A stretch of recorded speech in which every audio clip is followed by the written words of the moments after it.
பொங்கல் பண்டிகையை ஒட்டி தமிழகம் முழுவதும் பல்வேறு பகுதிகளில் ஜல்லிக்கட்டு மற்றும் மஞ்சுவிரட்டு போட்டி நடைபெற்றது. புதுக்கோட்டை மாவட்டம் மங்கதேவன்பட்டியில் நடந்த ஜல்லிக்கட்டு போட்டியை ஏராளமானோர் கண்டுகளித்தனர். வாடிவாசலில் இருந்து சீறி பாய்ந்த காளைகளை வீரர்கள் தீரத்துடன் அடக்கினர். முடிவில் வெற்றி பெற்ற காளைகளின் உரிமையாளர்களுக்கும் வீரர்களுக்கும் பரிசுகள் வழங்கப்பட்டன.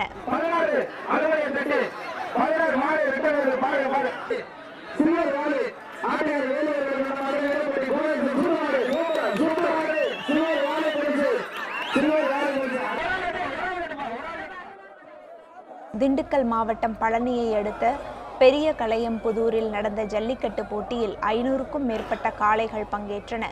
3 பிரிவுகளாக பிரிக்கப்பட்டு சுழற்சி முறையில் மாடுகளை அடக்க வீரர்கள் அனுமதிக்கப்பட்டனர்.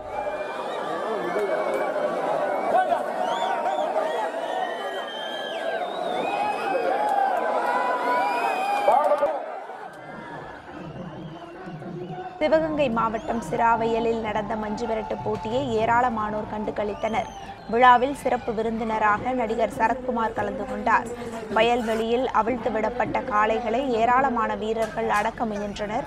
இதில் காளைகள் முட்டியதில் 50 பேர் காயமடைந்தனர்.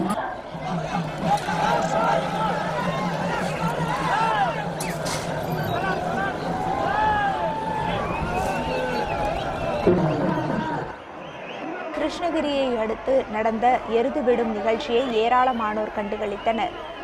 லைன் கொல்லை பகுதியில் நடந்த விழாவில் கீழ்புதூர், மேல்பட்டி உள்ளிட்ட பகுதிகளைச் சேர்ந்த காளைகள் பங்கேற்றன.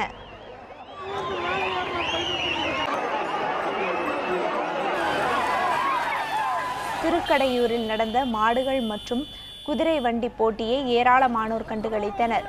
3 பிரிவுகளாக நடத்தப்பட்ட போட்டியில் மாடுகளும் குதிரைகளும் இலக்கை நோக்கி விரைந்தன. முடிவில் வெற்றி பெற்றவர்களுக்கு பரிசுகள் வழங்கப்பட்டன.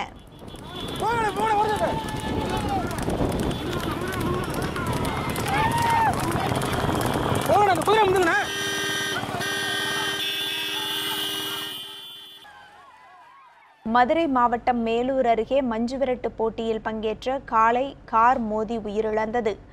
மலம்பட்டியைச் சேர்ந்த முத்துலிங்கம் என்பவரது காளை 4 வழிச்சாலையை கடக்க முயன்ற போது அந்த வழியாக வந்த கார் மோதியதில் தூக்கி வீசப்பட்டு உயிரிழந்தது. இச்சம்பவம் குறித்து போலீசார் விசாரணை நடத்தி வருகின்றனர்.